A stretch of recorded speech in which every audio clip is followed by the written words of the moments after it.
Camera. Testing gameplay screen. Are we go? Are we go? Do we have the brainwaves? Yes, we do. We have them. We're going to start with how many more? What? We're down to 0 seconds already? Well, let's get started then. Get those things rolling. Let's go.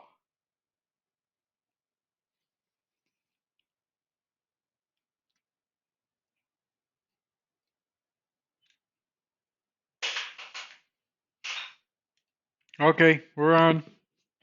Lights, camera. 1, 2, 3. Brainwaves. Brainwaves on. Camera on. Chessboard on. Everything's go. Okay, so you guys are here once again for Steinitch, and we're going to be playing some carokahns tonight. And my motto, my lemma, is always if Carol, and this is what you should remember when you're playing out there, if Carol can, so you can.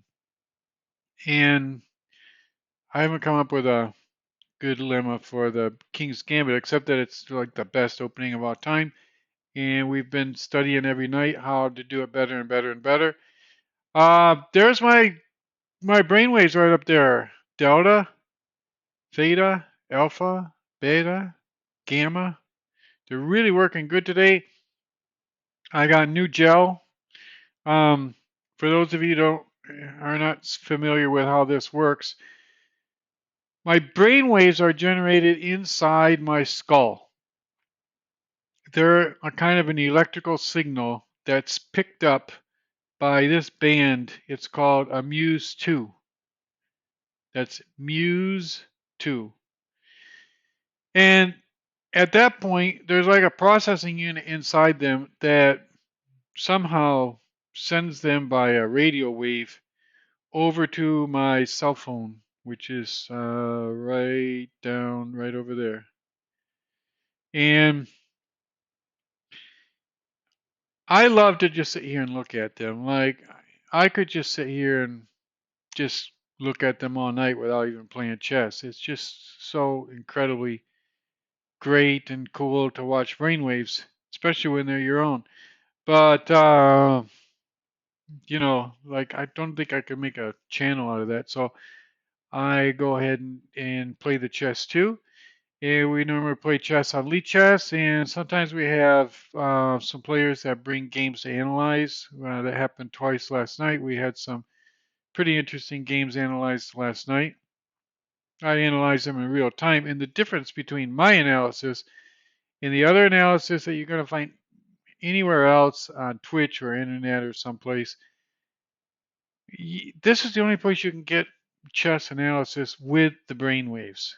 Okay, they're right there. They're in real time, and once you start to recognize the patterns, you're just hooked, totally addicted.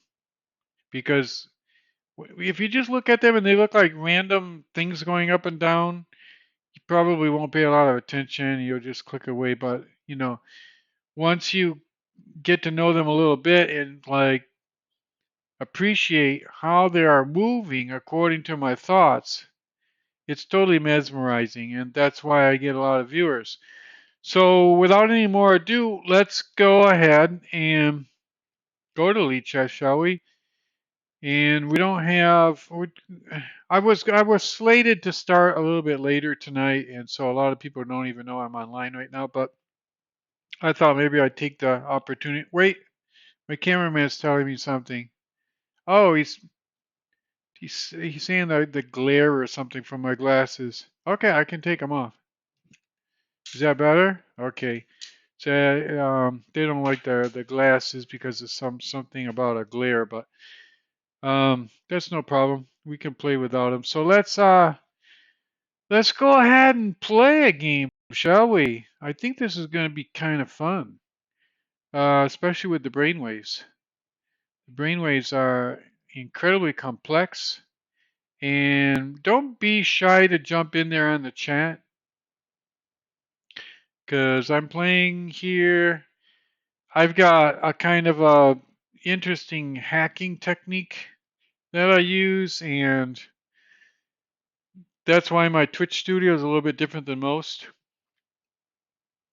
But even though it's a little bit different, I can still see the chat. So when the chatters jump in there, I'm more than willing to have a conversation. So why don't we just go ahead and go over here to Elite Chess without any more ado, because I don't have anything more to do.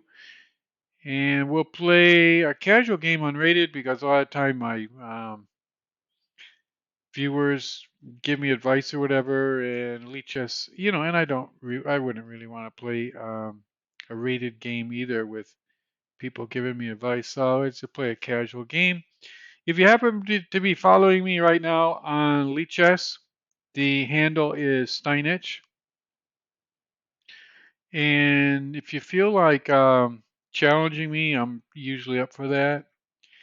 No, I don't take every challenge. Like I've had a lot of challenges lately with really fast bullet games, which I don't know how to do. I'm usually amenable when people want that, but it's always better. I don't know. I'm not good at bullet chess, to tell you the truth. I I'm not that great at this kind of chess either, but I stand a chance to win. Okay, I'm going to protect this pawn. I'm just going to do some. I didn't want to bring the bishop out. I want to bring the bishop here, but I didn't want to block the pawn from the king, from the queen before it's protected. So we're doing okay. On the clock, we're doing actually better than our opponent. And the opponent has actually a very alluring name, by the way. I don't know if you can read that, but that's a kind of alluring name that it seems like a lot of male individuals are looking for. Let's see what we can do here. So far, so good. We're just playing the clock down. Oh, well, that is pretty radical. I don't know if we have anything to fear over there. We'll see. Every once in a while, they surprise us with these strange forays on the king side. And oh, well, look at the brainwaves. They went up because it looks like the brainwaves don't lie. The brainwaves are trying to tell me that this suddenly looked good for white. He protected that bishop, and the bishop was not really under attack by anything. The queen can't attack it, obviously. And the pawn really can't advance either. Okay, now that's always a question. What do you do when the queen comes up? Just to play the time, I'm just going to do this. Because if he attacks this pawn now, I'll slide my rook over. But I just want to play kind of fast. I don't really know the definitive answer to what to do when he does that. Okay, now I'm going to get my queen out of this pin and also um, kind of like play down the clock a little bit. If he moves the pawn up here, I think I'll be able to respond. I got my queen out of the pin because I would like to bring this knight up to here. Now the knight could come over and take that, or the rook, and I think my instincts tell me it's better with the knight because the knight can come up to here. And it's good that my queen slid over to the king square because it protects the bishop. There's a lot of times in these variations of the king's gambit where the bishop is sitting here, the queen is sitting there, and it's pinned by this pawn, but that's not the case now. Okay, this could be my big break. This pawn is protected. That was another good reason to have my queen over there. I'm just going to go up here and see what happens. Before I did that, I made sure that he can't do any immediate threats. He might have some threats two or three moves down the line that I'm not seeing, but I didn't see anything right away, so I just thought I'd go for it. The knight going up there is going to give him some consternation, I'm sure. He's taking some time off the clock, which is no one that I've ever seen has done a calculation of how much a pawn is worth in terms of seconds, but it would be an interesting study. This pawn is really not doing me any good right now. I think I'm going to give him some more consternation. I'm kind of like playing the clock right now.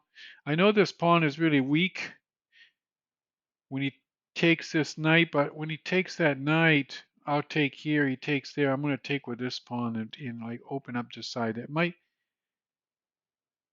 and now you see he's going to have to either castle or take this knight because I got these two things coming down on this pawn here. So we'll see what happens. Brainwaves are looking good, by the way. There's a kind of a question of chicken and the egg. Do you play good because you have brainwaves, or do you have good brainwaves because you play good? We were discussing that last night, and okay. I thought he'd do that. Now I can take him and put his queen in danger, or I can take with this. But if I take with this, he'll move his pawn up, and really, well, then I can take with this, can I? I didn't see that. Okay, I'm going to do that. Now he can't castle because I've got his rook covered with my. Hey, how you doing? You're back.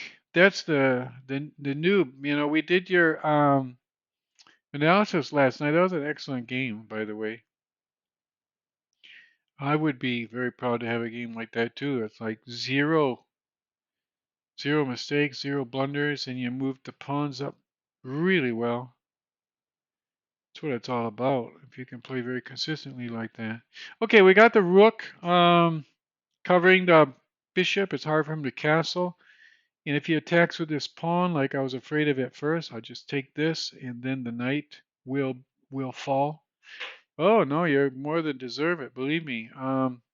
Now we got something pretty good going on here. We got a triple attack, by the way, onto that bishop. I'm going to do that and see what happens. If he protects with the pawn, I still have this, you see. That was pretty strong, I think.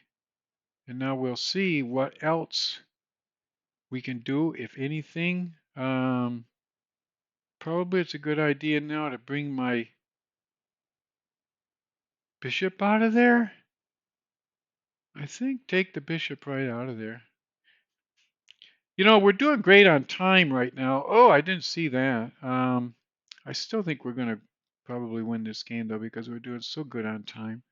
But that was pretty deadly. I didn't see that. He took my pawn, and he's going to get my bishop. Oh no, he's not going to get my bishop. Look, I can bring that back. If this might give me a little reprieve that I need right now, I'm going to get my queen, my king right out of that pin as soon as possible. Before I did that, I made sure he couldn't check me here. I'm going to go ahead. This knight looks very menacing. And now I guess I can take this pawn, and he's got 20 seconds on the clock. And I'm just going to kind of like screw him around because before I did this, I made sure I didn't have any mate on the back rank, which would have been deadly. Now I got to bring this somewhere. I'm going to bring him out because I'm afraid if I could protect him with a rook or something and I get into a pin situation. I know what he's doing. He wants to get some attack on this pawn, but he's only got 12 seconds left. I'm just going to play really, really, really conservatively here. And I always say that, and then I screw up. But hopefully it won't happen this game. Okay, so suppose I come back here. It's kind of like protected there, right? Should I just take a pawn and like flabbergast him a little bit, maybe? Um, I got time right now, right? I think I'll bring the rook here to protect the pawn and then check the king once. He's got 1 second left. If I wanted to be really cheeky, I'd put him in check right now because he's only got 1 second. But I've done that before and lost the game. Now he's got like, did I get a checkmate? All right. That's like a double game because I was winning on time and yeah, you could have let him take the bishop, then play queen to b6. Why don't we do the post-mortem, shall we? And I was a little bit I was just like a little bit too enthusiastic with playing to pay attention to the brainwave patterns, but that's something I do when I get like really into a game. Okay, so let's look here. Wow, look at that. Lichess analysis is giving me, stockfish analysis is giving me, we can see, okay, I'm going to resize this a little bit so we can get the graph and the game all in here at the same time. Okay, will that give it to us? Okay, I guess. Okay, I got it resized now. So you can see the entire graph down here, right? Wow, that was something. I had a bunch of blunders, but the good thing about the blunders is I've got the mouse here on the blunders, and you see the red dots that appear on the graph. Those show where I made my blunders. And my blunders were all safe blunders in the sense that they didn't blunder me down into the dark depths of black being ahead, right? Especially these last ones. I was comfortably ahead and just was not taking fully advantage of everything. And I blundered, but kept very far away from the line. This one here, I basically put the game into a tie situation of zero point 0.3. But it was on a general rise. So, okay, it looked kind of solid to me. Okay, you make some blunders, but then you come back. So let's take a look at this. By the way, this is an interesting game because you can see I put there on inaccuracies and I put there on blunders. I didn't have any mistakes, but for inaccuracies, the inaccuracies only came in the middle game. So this was a perfect opening. So a lot of the people that come to watch a lot of my viewers, they want to learn openings. So why don't we do the post-mortem because this is a perfect opening. Perfect opening. No mistakes, no blunders, no inaccuracies. Right? There's 5 inaccuracies, and that inaccuracy comes just after the opening. So let's go ahead and do this. Going to click it through. This is a king's pawn opening, by the way. Black is playing a carokahn, which is we all understand that that's my game. And instead of responding like people normally do to a carokahn, I'm going to play what I call the modified king's gambit against the carokahn. Now, can anyone tell me why I get infrared rays somehow through the window after sunset? I had to stand up to turn on the air conditioner because it's suddenly getting really warm in here after the sun goes down. So I get some weird infrared phenomenon. I have no idea what's happening. So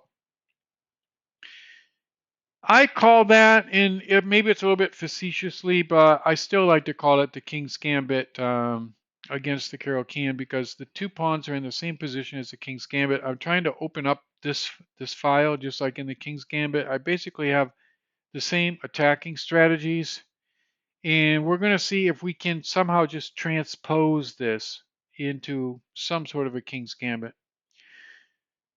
I'm going to close this thing. I don't know what that thing is. If I click there, does it disappear? No. I don't know how to get rid of that thing. Lichess is usually very user-friendly, but sometimes these things appear and then I don't know how to get rid of them. I don't know. Well, just leave it there. So he just didn't care about my overture here he's just going to play the straight carokahn. So comes out there and I took him. And and he took me. Oh, maybe this thing is kind of interesting. It shows how many other people have played this game. I guess there's only 3 games in the database on this, and 2 of them I see at least here where it draws the top games. And I bring my knight out, which was what the other 2 top games did. No game found. Okay, so we are in uncharted territory now. Nobody else decided to come out there and pin that pawn, and it was not a bad move. Well, he lost a little bit, you see, because black was a little bit ahead, and then he with that, this is the brown line where we are, and he dropped. He's coming back to the baseline now. So that was a good move. I don't have any inaccuracies, any mistakes in the opening. Again, no inaccuracies. That was weird. Like they found 2 games for that and they didn't find 2 games for the prior one. So don't know how that is, but I guess we're just going in and out of games, possible games. And now we're back to 2 possible games that have had this position before. That's like an iffy move. And on the graph, that was my first inaccuracy. But I wanted to castle, and okay, it's not the greatest move, but I want to get my king out of the middle. And then he did that, and then I castled. And you can see on the graph, I'm not making any mistakes or anything. I'm just like moving the baseline up, back up to 0. Developing my queen's bishop because I want to bring my knight out. That was a pretty good move by him. You can see in the graph, it didn't change anything. Both players are playing very consistently right now. The graph is hardly changing at all. I was wondering if that pawn move was good, and yes, it is good. Didn't change the graph at all. His pawn's coming up, doesn't change the graph at all. And I slide my king over, doesn't change the queen over, doesn't change the graph at all. And here we come to his first mistake. He took the knight, and I made the correct reply with the knight. He came up with his knight, and you can see the graph keeps going up. That was an inaccuracy by him. Graph keeps going up. Now I should have taken the knight, but instead I moved the pawn up, and they're saying that he should have taken my knight.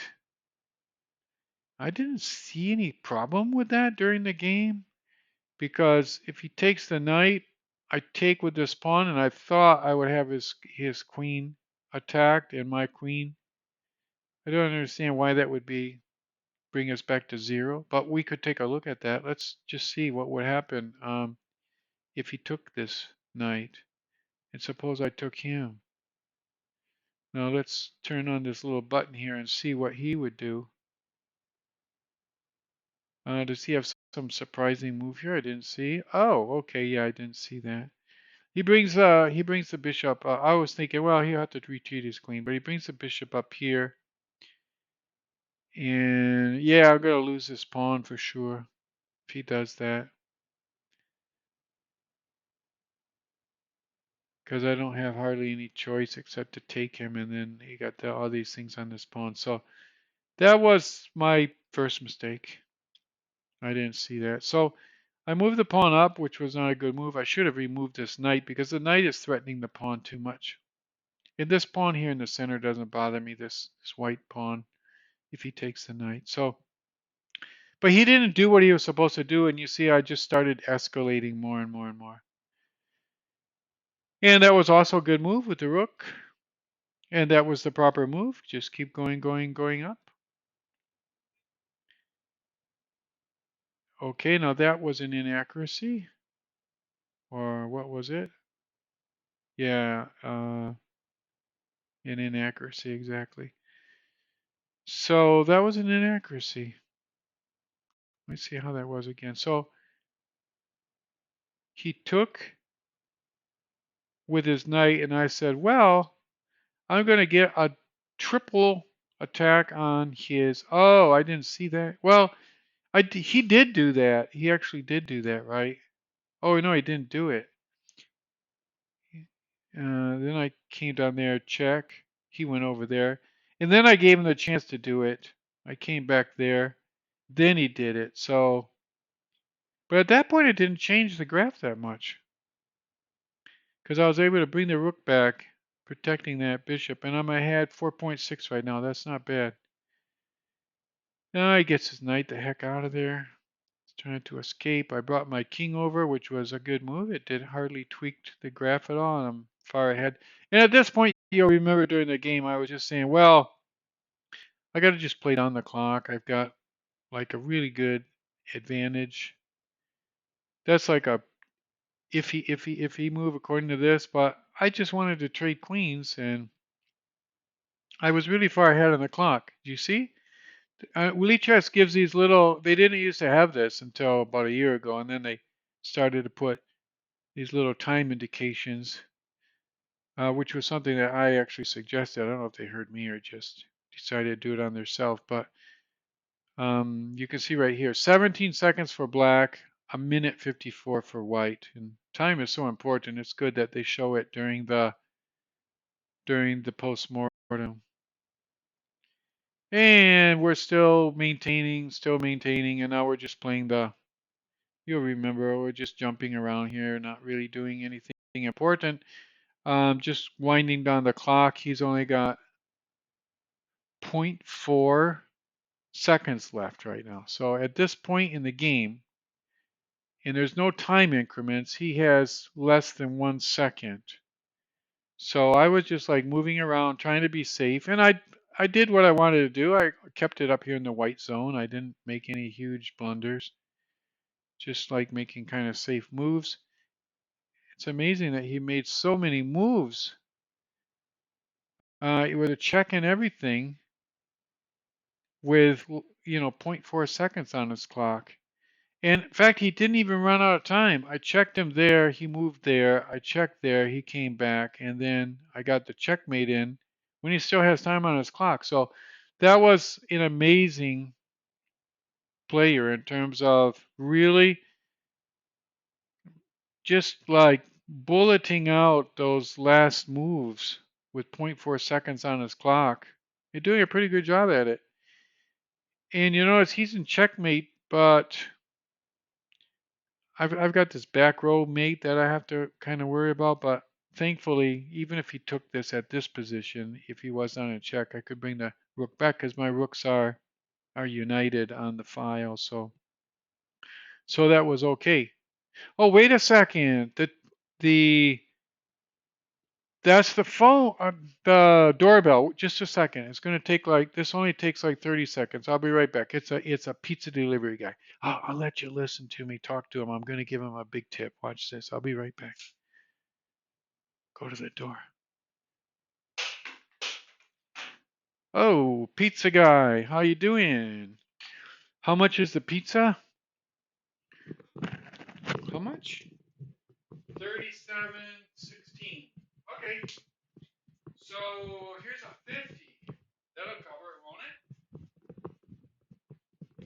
No, don't thank me for the tip. In fact, I've got this for you as well. Here's 100.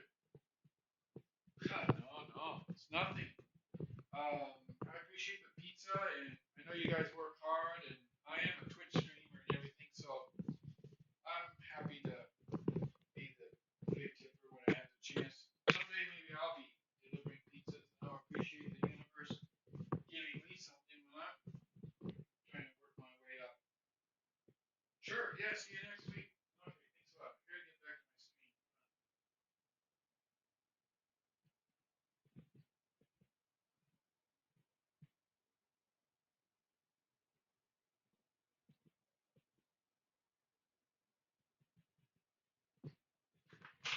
Okay, so we're back. I don't even know if you could hear that, but I just makes me happy when I can help out a pizza delivery guy with a tip when I can. Okay, so we did the game, we did the postmortem, and the brainwaves were responding very, very well. So why don't we go ahead and try one more? Because going to go back to Elite Chess and click on this to get another game. I'm going to resize the board because we don't have to see. I like it a little bit bigger. We don't need to see right now the postmortem yet. Okay, so let's play another one. Well, let me check if I have. Oh, I don't have any challenges. So we'll go ahead and just create a game. If you're a viewer and you want to challenge me, just go to Elite Chess and find Steinitch. Let me type it here so you can see. Look, Steinitch, Stine, and then ITCH, like a Stein, and then the word itch, but all together, no spaces. And oh, let me get back here. He's probably played his. Oh, he didn't play his first move yet. Well, that was fun. I was typing my name while White was simply sitting there doing nothing. So that was okay. All right, let's try again. New opponent. New opponent. There we are on the graph.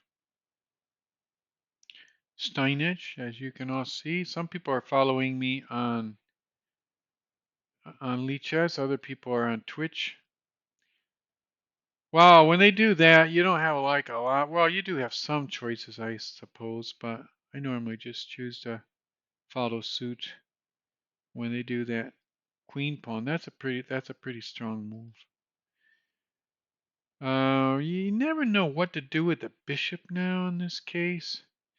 I think just maybe the best thing is play kind of conservative and keep him at home. I mean, I'm talking about this white bishop. Sometimes I bring it out there and I get like into a little bit of trouble.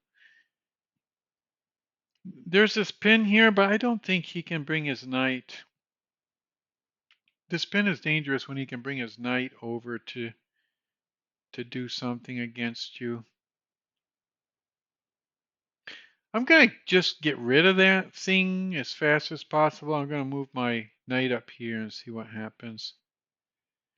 Now, he's got different things he can do right now. And I'm not sure he can get like a big advantage. We'll look at the postmortem if I'm playing this game correctly. Now, see, there's a couple of things I could do now, but I think I can just do the bishop for the knight. A lot of people don't like to do that, but if you can win a pawn, that's not too bad, right?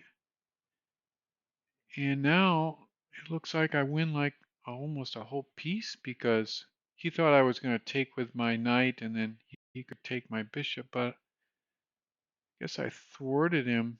I'm going to do this because I'm just looking at how the position will be later. I like his knight here and my bishop here. Should I castle? Or maybe I should just put him in check. If I put him in check, I'm going to probably get a queen trade and then it's going to be like really strong for me because when you're a piece ahead and then you can trade a queen, I mean, that's just wonderful. If he moves his king up, his king is in the center. Okay, so I'm going to trade the queen. Guess that's the best thing to do. Oh, okay, then he brought his, no, if I want to, I can just take this pawn, right? I'm not in any danger, am I? Okay, that's okay. I'll keep my king in the center, right? So shouldn't be a big problem. I'm going to attack the knight with my king, and when I take this pawn, his knight will be in trouble. Okay, I'm going to offer either to take the knight or trade the knight. Okay, so I'm still a piece ahead. Still doing good on the time on the clock, and I'm a few pawns ahead too. This is looking pretty dire for my opponent. Should I take another pawn and get greedy or develop some? I don't think I should take another pawn and get greedy. I always lose games like that. I think I'll just play it safe, bring that bishop back, bring this rook to get a check. Okay, so yeah, I was playing very conservatively with a lot of time on my clock, and my opponent resigned because he was thinking, well, If I had gone down and taken that pawn without being totally developed, he might have had some chances. But when I just get into like a strong position like this with a attack coming up here, and I was thinking about bringing my bishop. I was probably going to bring this pawn up and then maybe even the other pawn up. I don't know, but there's a lot of things that I could do there. So why don't we take a look at the analysis board? Oh, once again, I wasn't even paying attention to the brainwaves. Just get so engrossed in the game. But they're there for the viewers that want to see the patterns. And I'm going to go over here to the analysis board and request a computer analysis from Stockfish. Wow. When I came over here to get the analysis from Stockfish, my brainwaves were no longer synchronized at all. They got all jumbled up like a big ball of yarn or something. That was a good game on my part because if you look at, I'm going to try to get everything here on the same screen so everybody can see how the graph is. Let me resize this graph here. It's hard to do. Um, it's hard to get the graph and game in Lichess. Okay, let me see. Because it's hard to do in this game because I was just it just went so far down. Okay, but I guess that's far enough to show. Okay, yeah, they're all there now. So it went way, way, way, way down into my territory, which, I'm black, so it was really wonderful that I was able to. Those of you who watch my channel, you know that I like to look at the game in very what I call synthetic ways. Synthetic, in a sense, means like everything together at the same time. And if when you're looking at these graphs, a very synthetic perception is to imagine the white is land. You can see it kind of like a map. That's a continent with a little mountain near the coast. And then you have this little continental shelf there, and then a drop off, and then there's like the huge deep ocean basin. So you get an idea that that's like looking really good for black because it's almost all ocean right there. So one inaccuracy. If I put this here, you can see where the inaccuracy was. Hopefully, let me see. It's not showing. Usually you put the mouse there and it shows where the inaccuracies were. Shows you little dots. The dots are not responding, but I clicked it and there's my inaccuracy. You can see white went up a little bit. White, it has like this really consistent opening, which means it's a good opening. And then I gave him like a little advantage up there. He popped up to how far? Zero point 0.7. But if that's an edgy position, it could be worth it to do a little inaccuracy if he does some mistakes afterwards, and he did. So let's start. This is a good game to analyze. Let's look it over, see how this goes. And this is interesting. This thing never appeared before, but it appeared serendipitously tonight, and I really like it. It shows how many games have been played like this before. Oh, quite a few of those, right? And it looks like quite a few of those. Those are the top games that have been played. Wow, there's been a million of them. Looks like white wins a lot in this game. Black doesn't look like it does very well. So such a simple beginning, but black is already at a disadvantage. Look at that. White is winning a lot of games here. Oh no, no, those are draws. I'm not even reading it right. These are, but still, white is winning a lot. These white ones over here are the wins by white. They're pretty big. Almost double the amount by black. I didn't realize that was so strong to do those moves. And right now, it's still white's winning most of these games. And there's a million games that have been played like this. They even have the name Slav Defense. And I have a viewer, a guy from Serbia, who often gives me advice, and he was telling me, and I learned it. He told me, in this thing, it's called the Slav Defense.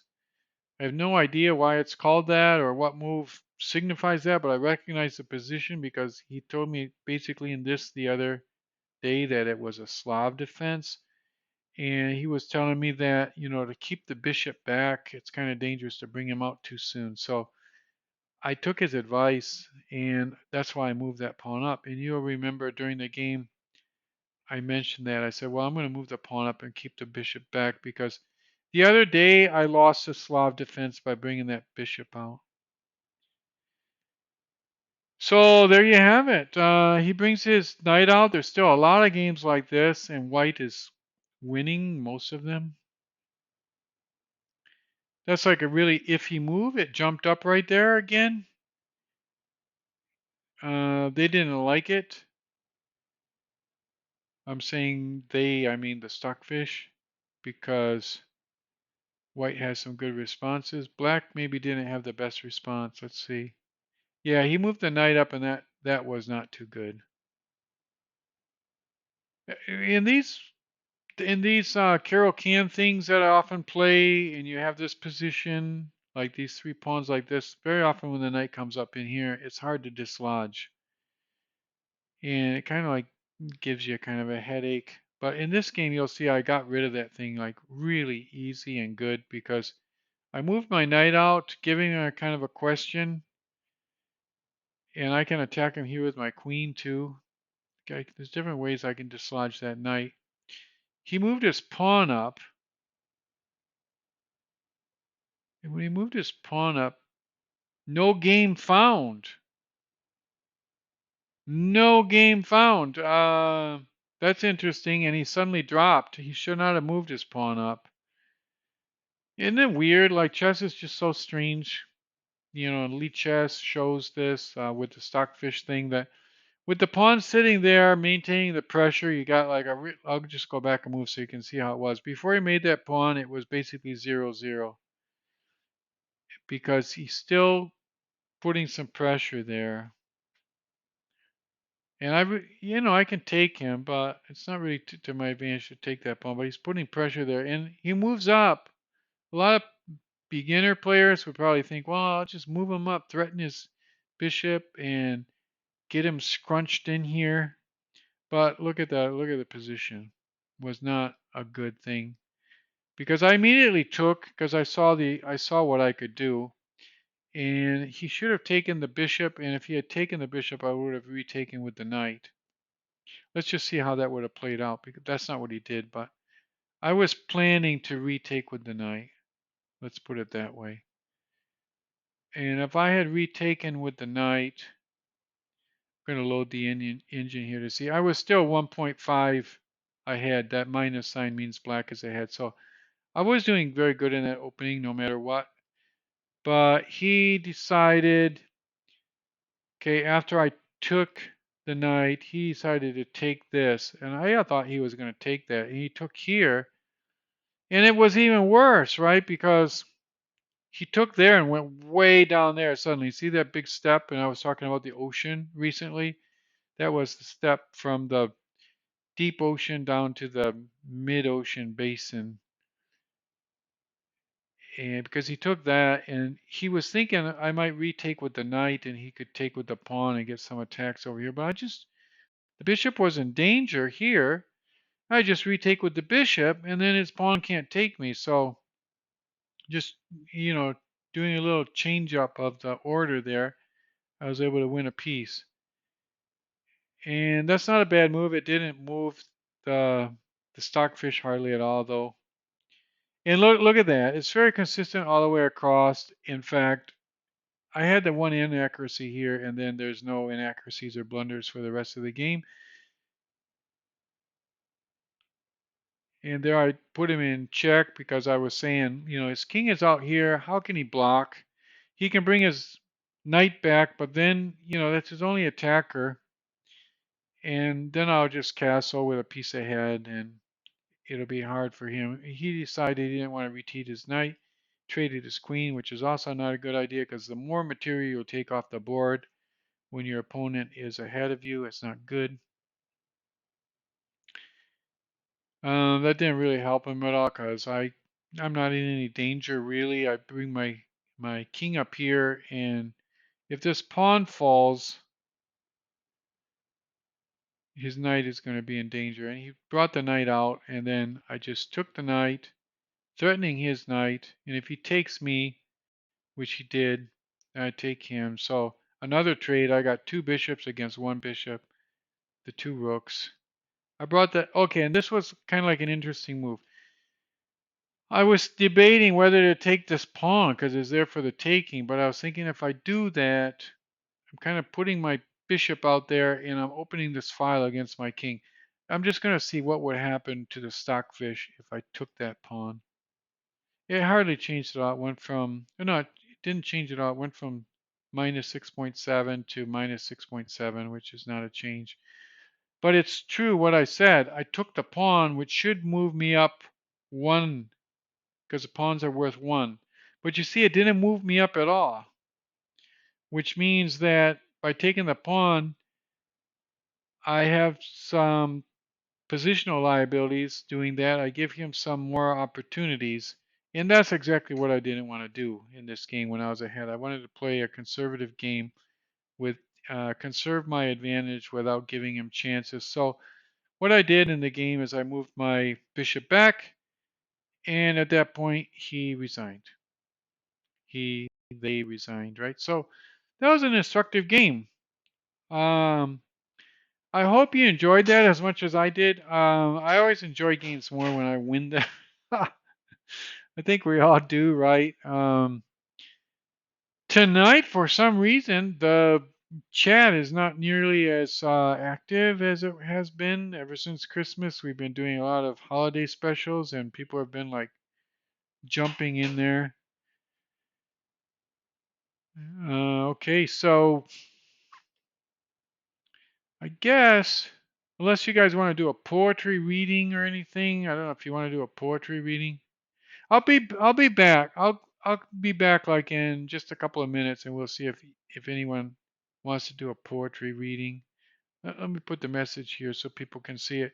Um, I'll put wanna do a poetry reading, or a challenge or an analysis, and then we'll see what we get. By the time I get back, I'm gonna just put it up there, and let me see. Be right back. Be right back, like in a few minutes, and see how it goes.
Okay, we're back. Okay, we are back. We are back. Okay, well, it doesn't nobody, that's what happens in my channel. Unlike a lot of channels on Twitch, you'll normally see channels like right now I've got 61 viewers.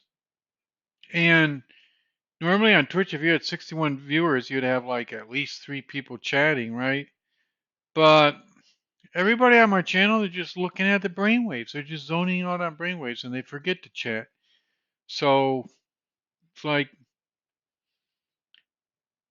it's good that I have the brainwaves, but it's bad in the sense that I lose like a lot of chat that way. But rather than play another game, I think I want to synchronize my brainwaves. And those of you who watch my channel a lot, you'll know that I synchronize them normally by reading classic literature. And I think no better classic literature for brainwaves is Silas Marner. And Silas Marner is a great story. It was told by George Eliot. This was published, I believe, in 1850. And it's just a great story. Like it's an amazing story. And it talks about what happened in the first industrial revolution because now we're in like another industrial revolution. We're in the age of AI. And some of us feel like we're the weavers of Ravelo, right? I feel like that a little bit because I used to have a career in translation. And even though ChatGPT really can't translate that good, I use it all the time to get ideas and stuff. And it just makes a lot of very basic, stupid mistakes. Like it doesn't. With a real simple text like, okay, the black cat walked across the road slowly. It'll do perfect with that. But if you work with the kind of text that I always work with, which are art critical texts, art historical texts, they have like a little nuance. They're playing a little bit with some ideas, and there's some things that interconnect. It misses all of that. It's completely oblivious. It's just like heavy-handed. It's like somebody like this brawny guy. Okay, he's a nice guy and everything, but he's trying to work to create a exquisite piece of jewelry, and his fingers just don't have the skills and messes it up completely. And but a lot of my clients don't realize that. They look at it and they think, well, there's no grammar mistakes. It must be good. And I saw some graphs. Let me show you the graph before we go into Silas Marner. I'm going to put graph of, I think it was called graph of technological innovation.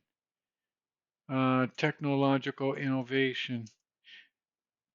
Trying to remember exactly the context. Technological innovation.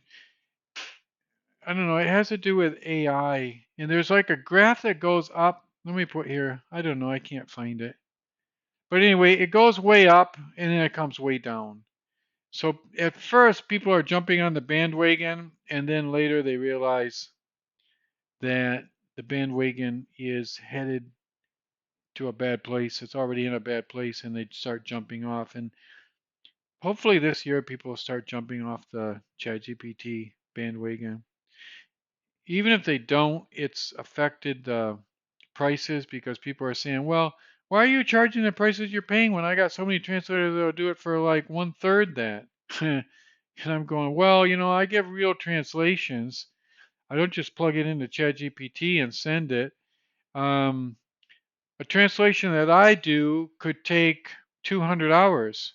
If I was going to do it with ChatGPT, I could probably do it in 3 hours and charge 1/3 as much. So are you getting a bargain, especially when it's not worth the paper it's printed on? I don't think so.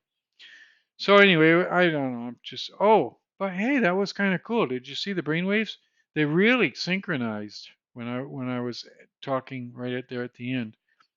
So that was a good way to get my brainwaves synchronized. But before I play another game, I want to synchronize them more by reading from Silas Marner, who was undergoing a kind of a industrial revolution like we have today with AI. But it was a little bit different because this is the time. Let me show you the picture up here at the top because maybe you missed that. The picture at the top of the page shows, I can expand it a little bit. Can I? Oh wait, I can expand it like this, I guess. I don't know why I can't get that thing bigger. But anyway, it's a nice big picture.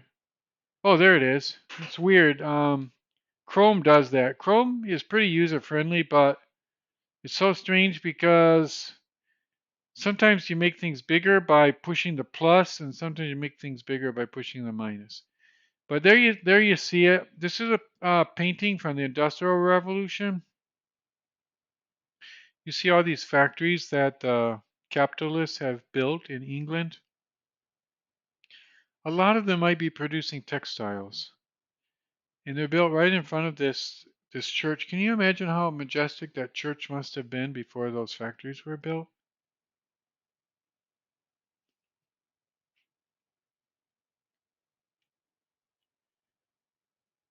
And what's interesting in the case of the book is that you see this big hole in the ground.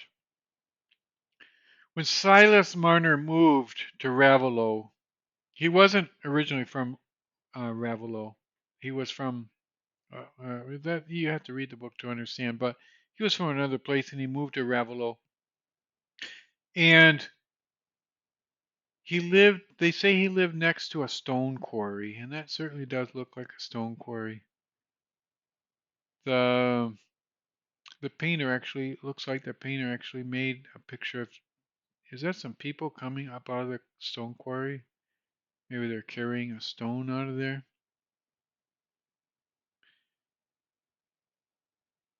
So, that's the whole thing. I was just showing you how the scene was to kind of set the scene for the first chapter.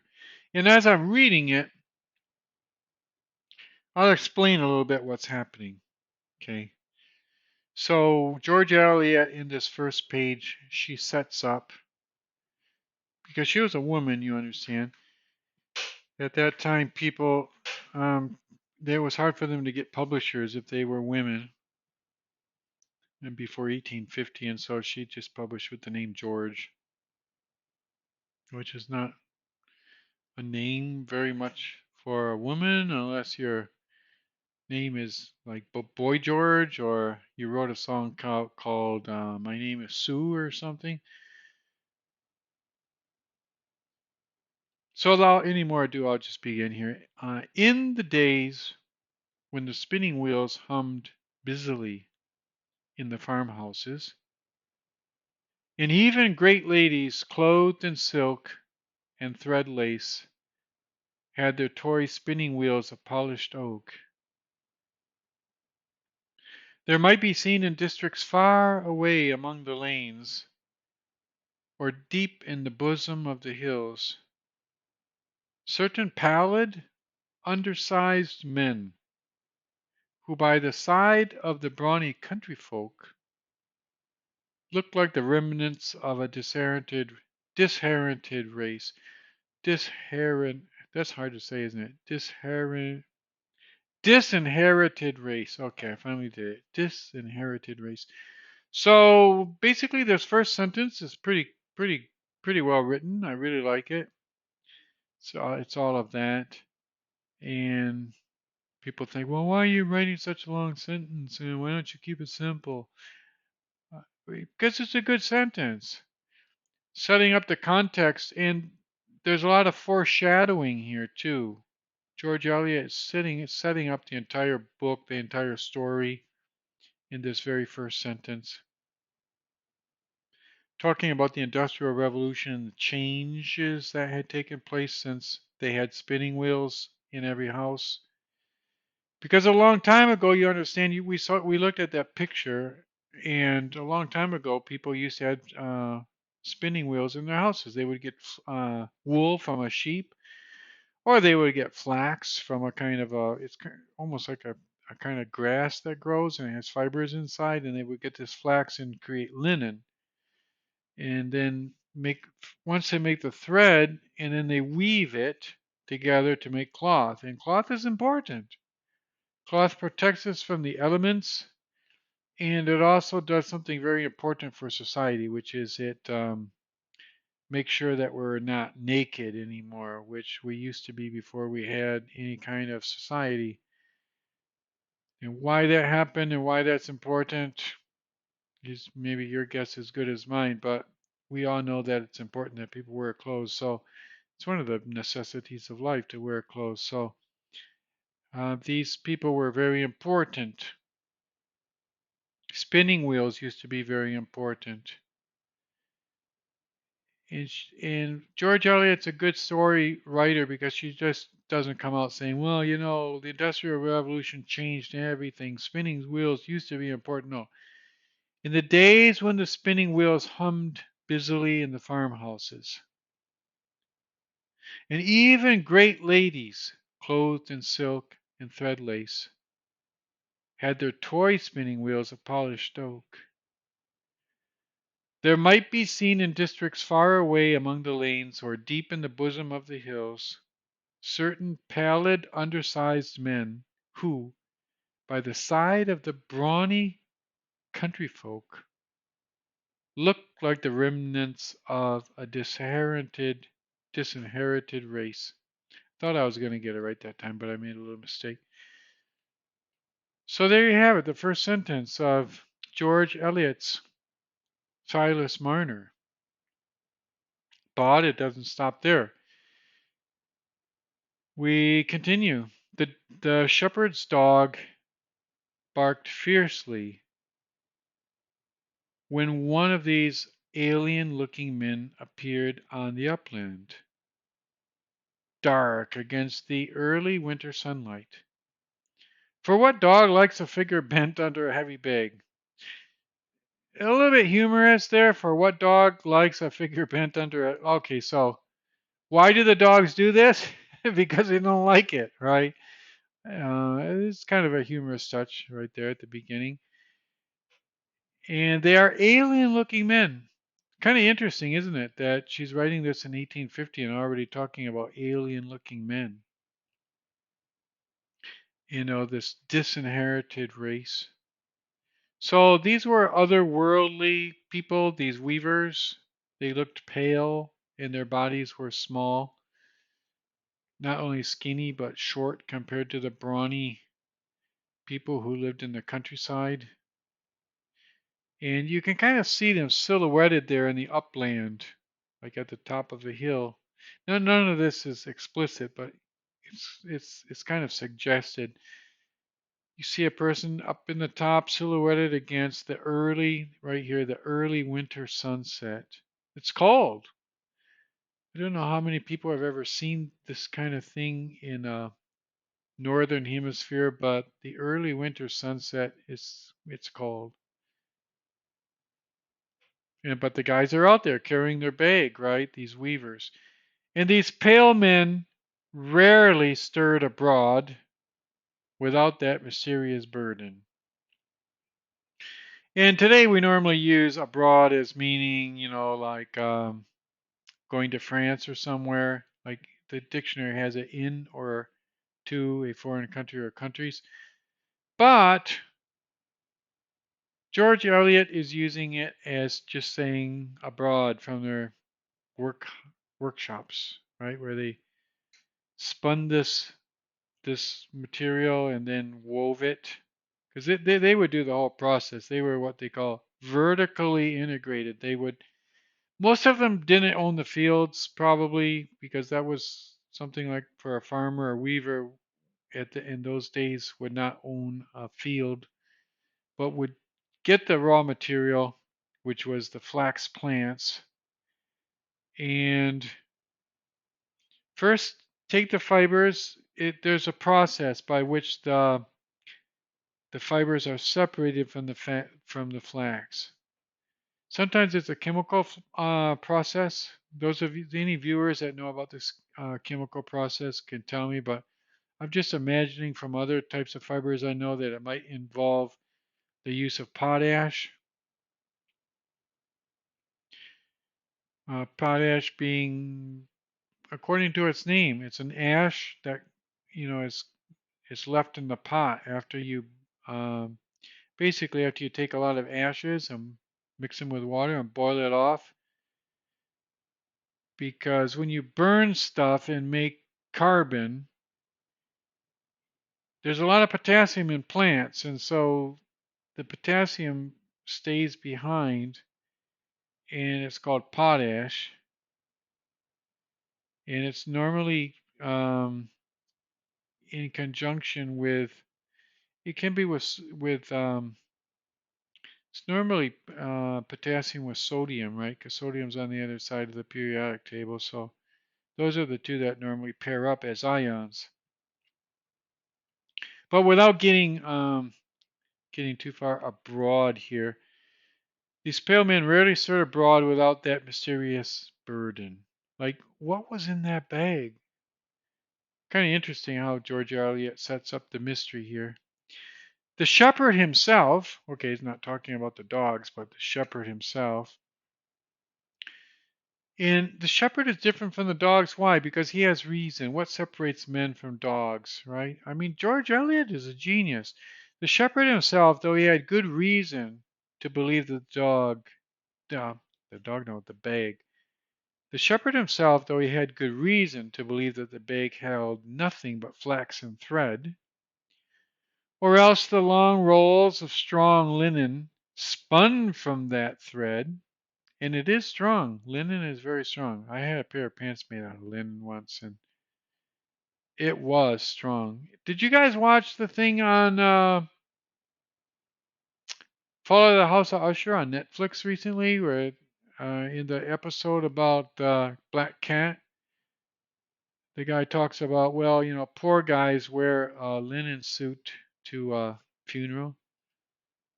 Well, that just that they threw that in to show how rich he was, because most people with a linen suit, they would think that was pretty pretty good. It's not polyester at least.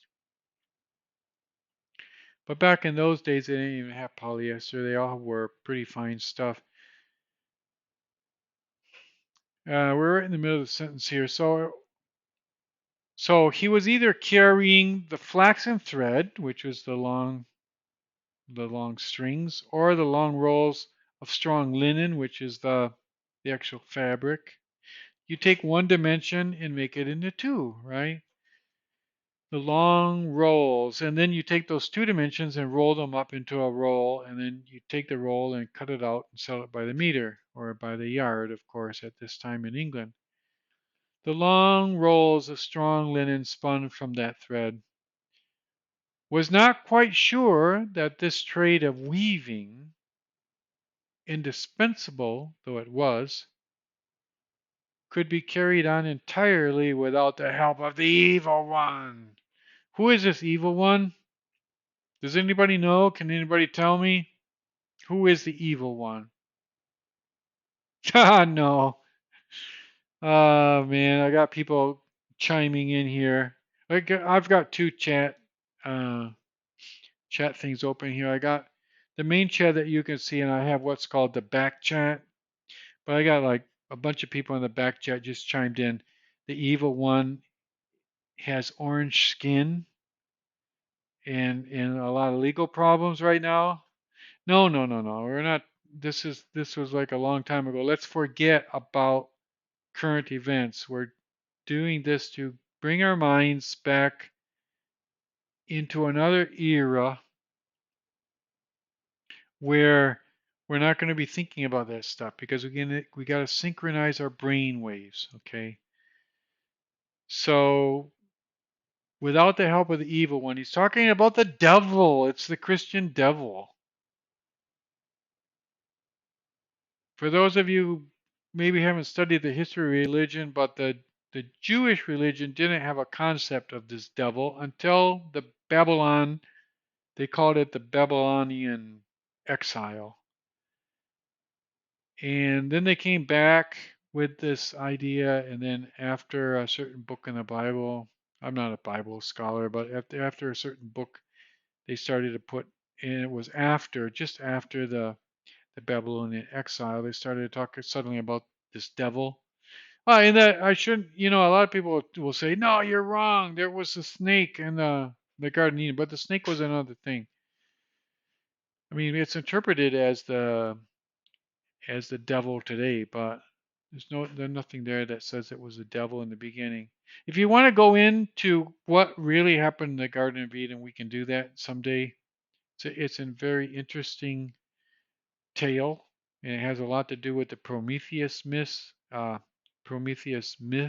in Greek mythology. But anyway, the evil one is the devil. In that far off time, superstition clung easily around every person or thing that was at all unwanted. No, no, unwanted does not mean unwanted. You know that you guys all know the verb. What is it? A verb? I guess it's an adverb. He was wont to do something. Wont means he had a tendency to do that. So this unwanted kind of combines the idea of a thing that is normal and with the idea that's not, it's not normal. Like if I click here and you can watch in the Google dictionary, unaccustomed or unusual. So unwanted things are unusual things. And they're saying, and George Eliot, we got to take our word for it because this book was very well acclaimed at her time, and people knew about this time that she was writing, which was only 30 years before it was published.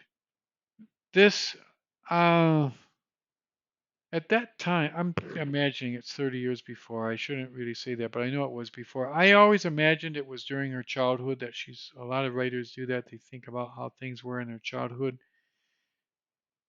Just reading this, I always got the idea that it was a little bit nostalgic, but who knows? Maybe it was more around 1850, but I think it was around more like 1820. Could be wrong about that though. So anyway, at all unwanted, saying that at that time there was a lot of superstition, and her readers accepted it at that time, and they accepted it at an earlier time too, assuming my supposition is correct, where they were saying, yeah, that's true. Like people just didn't, they had a lot of superstitious ideas about things that were not quite, you know, my brother does that, my father does that, my neighbor does that, and then something a little bit different, there might be something superstitious about that. So, in that far off time, superstition clung easily around every person or thing that was at all unwanted or even intermittent, and occasionally merely. That's a strange. People wouldn't do that today so much. She really wants to say even intermittent or merely occasional. That's like a little tendency that we've lost nowadays. They used to sometimes put the word in ly after the adjective, like in this case, but we don't do that quite so much today. But in a lot of cases, we do.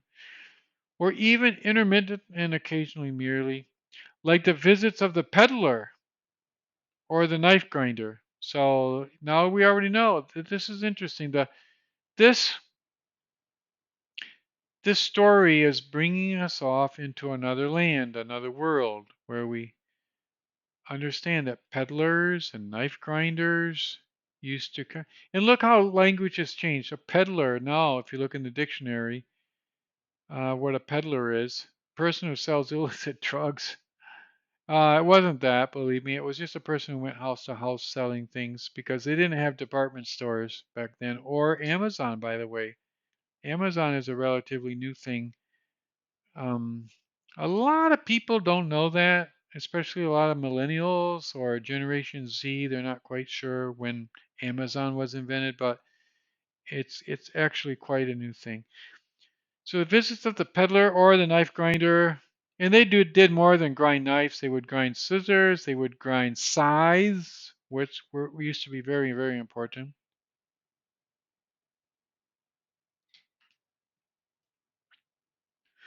No one knew where wandering men had their homes or their origin. And how was a man to be explained unless you at least knew somebody who knew his father and mother? And George Eliot is really explaining the situation. You need to know somebody at least, who knows his father and his mother. Otherwise, you're not going to explain this person. To the peasants of old times, the world outside their own direct experience was a region of vagueness and mystery. And that's true. I grew up at a time when, okay, we had television, but we didn't have internet. And outside my small town where I grew up, I had an idea about it through television and through newspapers. But it was still another world. It wasn't my universe. And I can just imagine how it was for these village people so long ago. They didn't have access to books, to newspapers. It's definitely not to television. So the world outside their own direct experience was a region of vagueness and mystery, obviously. To their own untraveled thought, a state of wandering was a conception as dim as the winter life of the swallows that came back with the spring. Like, where do the swallows go in the winter? Nobody knows, right? Especially at that time. Now they do studies about that with using airplanes and GPS, but back then the swallows disappeared and came back in the spring. Where did they go? And even a settler. Now she's talking about someone who comes to settle in a village. Like, what do you think of that settler? And even a settler, if he came from distant parts, hardly ever ceased to be viewed with a remnant of distrust. So yeah, you look a little bit, you give like a sideways glance at those settlers. Nowadays, practically everybody's a settler, but you don't even know their father or mother anyway. They're just like your neighbors that are there, and you don't have any idea who they are. But at this point in time, it was different. As a little side note, I would like to explain something where humans have a humans have a gregarious instinct, a social instinct. They really do. Like, the baby grows up, he's born, he starts to babble, he learns language, he starts to learn other skills, and always for the rest of his life, he's going to want to be involved in some sort of a social situation. And what happened with media, starting with media a long time ago, like for example, books started it, and then that continued with things like, I'd like to say photographs, but that didn't really tell a story so much as a book did. But films and television became like gregarious experiences, social experiences, where people could look at television and it satisfied that instinct. They weren't people near to them, but they were a kind of a milieu, a social milieu, and it satisfied the brain to see that. And people thought, well, this is good. I'm doing my thing in life. I'm relating to these people in the soap opera or on TV. And it got worse. I say worse, but maybe that's not the right word. I should say it got more intense with internet, because now nobody knows their neighbors. They're just, everything's online, right? And that's a big change. People lived for millions of years evolving through evolution, social evolution to a certain point, and then suddenly, like that, in the last 150 years or so, it actually started a little bit before that with Gutenberg and the book, but especially with television and internet, we really lost the sense of community with other physical human beings that are close to us. And for example, the Constitution of the United States was designed for another era. It wasn't designed for this era. And what we see right now happening there, you can watch my brainwaves as I'm saying this. They don't lie. They do not lie. What's happening right now is a reflection